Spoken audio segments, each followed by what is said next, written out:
Oke, dimulai ya. Bismillahirrahmanirrahim. Assalamualaikum warahmatullahi wabarakatuh. Waalaikumsalam warahmatullahi wabarakatuh. Assalamualaikum warahmatullahi wabarakatuh. Ya, hari ini kami dari kelompok 4 akan mempresentasikan mata kuliah perilaku organisasi. Yang kami presentasikan adalah kepuasan kerja ditinjau dari internal karyawan dan eksternal karyawan.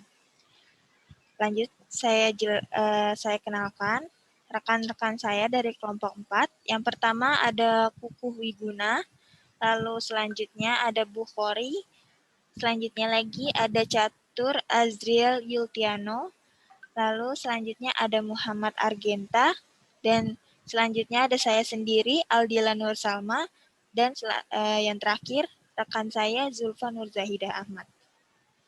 Ya, langsung saja untuk mempersingkat waktu, kita ke materinya. Yang pertama, penjelasan tentang apa itu kepuasan kerja.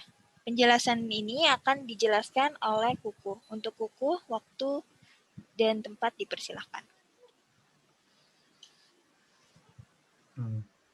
Apa sih itu kepuasan kerja? Kepuasan kerja merupakan kepuasan hidup di mana lingkungan kerja berpengaruh secara signifikan.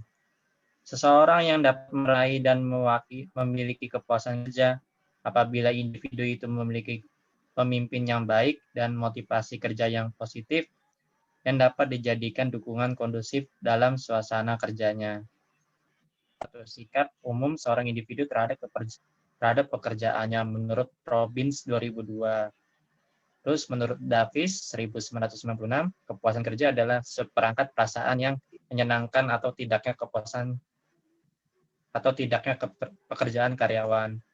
Sedangkan menurut Wijono tahun 2010, kepuasan kerja merupakan suatu perasaan menyenangkan bagi individu karena proses pelaksanaan dilakukan dengan baik dan hasil kinerjanya memperoleh nilai-nilai yang berarti bagi dirinya dan lingkungan atau orang lain.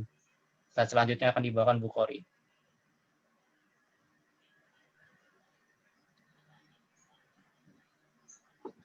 Ya, di sini saya akan menjelaskan kepuasan kerja. Dan kerja dipengaruhi oleh faktor kepemimpinan. Apabila seorang pemimpin di dalam melaksanakan kepemimpinan berperilaku seenak saja, maka secara otomatis akan mempengaruhi tingkat kepuasan karyawan. Hal itu menyebabkan tingkat produktivitas jadi menurun. Berikut kepuasan bekerja berdasarkan kepemimpinannya. Yang pertama itu di sini saya masih demokratis, yaitu pemimpin dengan gaya demokratis selalu memberikan motivasi dan dorongan kerja kepada karyawannya untuk dapat memaksimalkan pekerjaan dan tugas yang telah ditanggungjawabkan. Pemimpin demokratis berusaha menjadi seorang leader di dalam sebuah rencana atau proses kerja serta pelaksanaan kerja sehingga dukungan moral yang diberikan dan contoh yang telah ditunjukkan selama proses kerja akan menjadi nilai penilaian tersendiri bagi karyawannya. Bahwa pimpinan yang ada telah dapat menjadi seorang leader yang siap membantu anggota atau karyawan, maka kesesuaian dan perasaan individu yang ada akan menjadi lebih baik dan positif di dalam menunjang tugas dan tanggung jawab yang ada. Contohnya itu seperti jika seorang pemimpin selalu memberikan dorongan dan memberikan pujian kepada bawahannya, maka akan menimbulkan kepuasan pada diri individu itu sendiri. Mereka akan merasa bahwa mereka akan dihargai dan merasa senang dalam melaksanakan tugasnya. Mereka akan memiliki kesempatan untuk meningkatkan kreativitas kerjanya tersebut. Di sini ada kedua itu ada Laisa Spire, yaitu pemimpin dengan gaya kepemimpinan Laisa Spire, yaitu menunjukkan perilaku, yaitu untuk membiarkan bawahannya melakukan tugasnya tanpa ada pengawasan dari atasan dan seluruh tugas merupakan tanggung jawab bawahannya. Berikut itu pada gaya kepemimpinan Laisa Spire ini, pemimpin memberikan kebebasan secara mutlak pada bawahannya. Bawahan memiliki kebebasan penuh untuk proses pengambilan keputusan dan menyelesaikan pekerjaannya dengan cara yang menurut karyawan paling sesuai dengan partisipasi minimal dari pemimpin. Kepemimpinan merupakan suatu penggerak dalam perusahaan. Tinggi gaya kepemimpinan Laisa Spire pada pemimpin, maka akan semakin rendah komitmen organisasi pada karyawan. yaitu jadi karyawan di sini akan cenderung kurang termotivasi dalam menyelesaikan tugas kantor dengan baik. Itu karyawan akan tetap mementingkan keberhasilan perusahaan juga ikut menurun. Yaitu karyawan juga harus memiliki motivasi dalam diri agar tercipta keinginan yang tinggi untuk memajukan tujuan dan keberhasilan organisasi. Terus di sini ada otokratik, yaitu gaya kepemimpinan yang memusatkan segala keputusan dan kebijakan yang diambil dari dirinya sendiri secara penuh. Dapat pula diartikan sebagai pemimpin yang demikian bekerja keras, itu bersungguh-sungguh dan juga teliti dan tertib. Ia bekerja menurut peraturan yang berlaku dengan ketat dan instruksi-instruksinya harus ditaati. Selanjutnya akan dijelaskan oleh rekan saya. Baik, untuk Zulfa, waktunya dan tempat dipersilahkan. Di sini ada faktor-faktor kepuasan kerja. Faktor-faktor yang dapat menimbulkan kepuasan kerja, sebagian besar orang berpendapat bahwa gaji atau upah merupakan faktor utama untuk dapat menimbulkan kepuasan kerja. Sampai taraf tertentu, hal ini memang bisa diterima terutama dalam negara yang sedang berkembang, di mana uang merupakan kebutuhan yang sangat vital untuk bisa memenuhi kebutuhan pokok sehari-hari. Akan tetapi, kalau masyarakat sudah bisa memenuhi kebutuhan keluarganya secara wajar, maka gaji atau upah ini tidak menjadi faktor yang utama. Sedangkan menurut pendapat Gilmer tahun 1966 dalam bukunya Mu'asat tahun 2004/114 tentang faktor-faktor yang mempengaruhi kepuasan kerja. Yang pertama ada faktor internal, eksternalnya. Yang pertama, kesempatan untuk maju. Dalam hal ini, ada tidaknya kesempatan untuk memperoleh kesempatan peningkatan pengalaman dan kemampuan kerja selama bekerja. Jadi apabila karyawan memiliki peningkatan dalam pengalaman dan kemampuan bekerjanya, maka si karyawan akan merasa puas dalam pekerjaannya. Terus yang kedua ada keamanan kerja. Faktor ini sering disebut sebagai penunjang kepuasan kerja, baik karyawan pria maupun wanita. Keadaan yang aman sangat mempengaruhi perasaan kerja karyawan selama bekerja. Terus yang ketiga ada gaji. Gaji lebih banyak menyebabkan ketidakpuasan dan jarang orang yang mengekspresikan kepuasan kerjanya dengan sejumlah uang yang diperolehnya. Jadi kalau gaji yang tidak sesuai, ada karyawan yang merasa puas, ada juga merasa yang tidak puas. Terus yang keempat ada manajemen kerja. Manajemen kerja yang baik adalah yang memberikan situasi dan kondisi kerja yang stabil sehingga karyawan dapat bekerja dengan nyaman. Jadi apabila manajemen kerjanya baik, maka karyawan akan merasa puas dalam pekerjaannya. Lalu kelima, kondisi kerja. Dalam hal ini adalah tempat kerja, ventilasi, penyinaran, kantin, dan tempat parkir.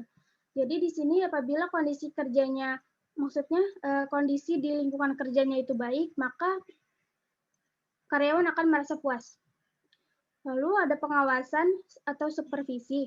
Bagi karyawan, supervisor dianggap sebagai figur ayah dan sekaligus atasannya. Supervisi yang buruk dapat berakibat absensi dan turnover. Jadi apabila pengawasan dari pemimpinnya itu kurang baik atau baik, dia akan merasa puas dalam pekerjaannya. Kemudian yang ketujuh ada faktor intrinsik dari pekerjaan. Atribut yang ada pada pekerjaan masyarakat, keterampilan tertentu, sukar dan mudahnya, serta kebanggaan akan tugas akan meningkatkan atau mengurangi kepuasan. Lalu ada komunikasi.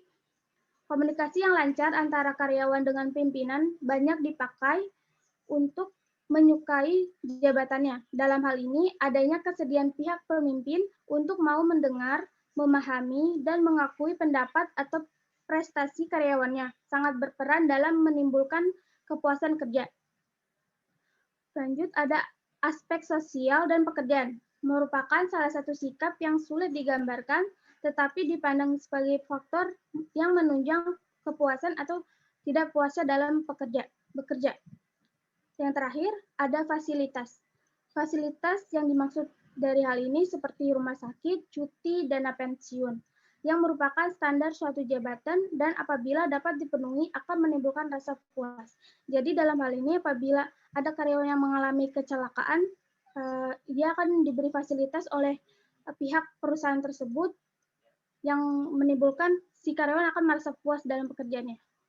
Selanjutnya akan dijelaskan oleh rekan saya.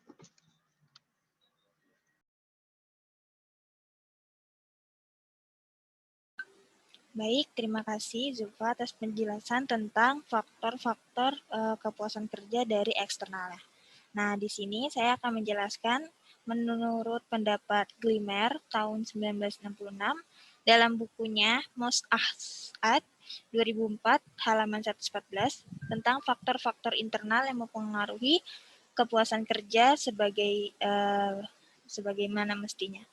Ya, yang pertama itu ada namanya faktor psikologis. Nah, faktor ini merupakan faktor yang berhubungan dengan kejiwaan si pegawainya atau si stafnya atau para rekan kerja. Nah, hubungan dari kejiwaan ini yaitu meliputi minatnya, ketentraman kerja, sikap terhadap kerjanya dia seperti apa, lalu perasaan dia ketika dia bekerja itu seperti apa. Lalu selanjutnya ada faktor fisik. Nah, faktor fisik ini merupakan faktor yang berhubungan dengan fisik lingkungan kerja dan kondisi fisik si pegawai atau si staf tersebut. Meliputi jenis pekerjaannya, pengaturan waktu pekerjaannya tersebut, terus perlengkapan kerjanya, sirkulasi udara, kesehatan si pegawai itu dari faktor fisik. Lalu ada lagi faktor finansial. Nah, faktor finansial ini merupakan faktor yang berhubungan dengan jaminan serta kesejahteraan si pegawai atau si staf tersebut.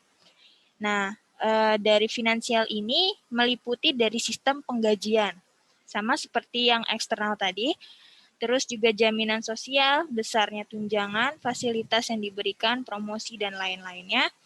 Terus yang terakhir itu ada faktor sosial. Nah, faktor sosial ini merupakan faktor yang berhubungan dengan interaksi sosial baik antara sesama karyawan, dengan atasan maupun karyawan yang berbeda jenis pekerjaannya atau berbeda divisinya. Seperti itu. Oke, selanjutnya tentang dampaknya akan dijelaskan oleh rekan-rekan saya. Ya, di sini saya akan menjelaskan dampak dari kepuasan kerja. Dampak positif dari perilaku kepuasan kerja telah banyak diteliti dan dikaji. Ada beberapa hasil penelitian tentang dampak kepuasan kerja pada karyawan sebagai berikut. Pertama, dampak terhadap produktivitas.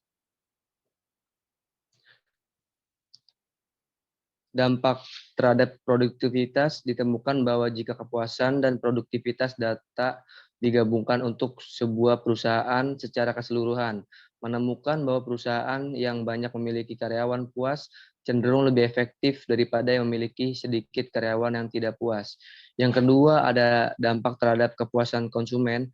Menurut Robbins 2007, kepuasan kerja karyawan dapat membuat kepuasan konsumen meningkat. Yang ketiga, ada dampak terhadap kepuasan hidup. Kepuasan kerja memiliki korelasi positif cukup kuat dengan kepuasan hidup secara keseluruhan seseorang. Dan selanjutnya akan dijelaskan oleh teman saya.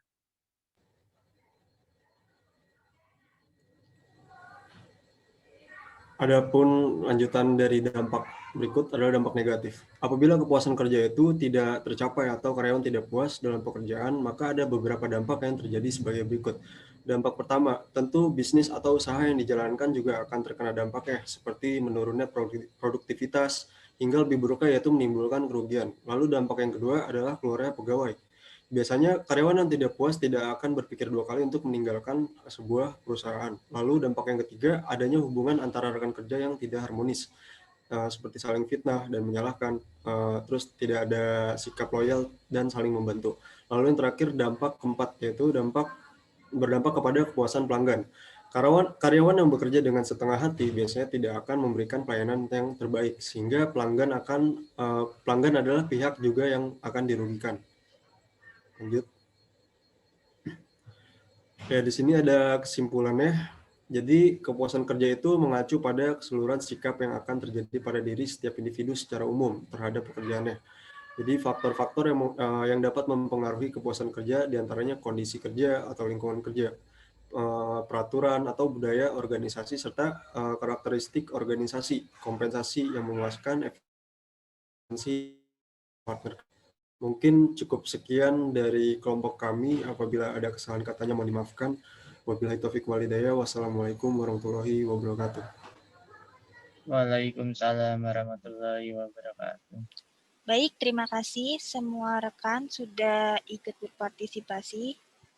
Saya tutup. Wabillahi taufiq wal hidayah. Wassalamualaikum warahmatullahi wabarakatuh. Waalaikumsalam.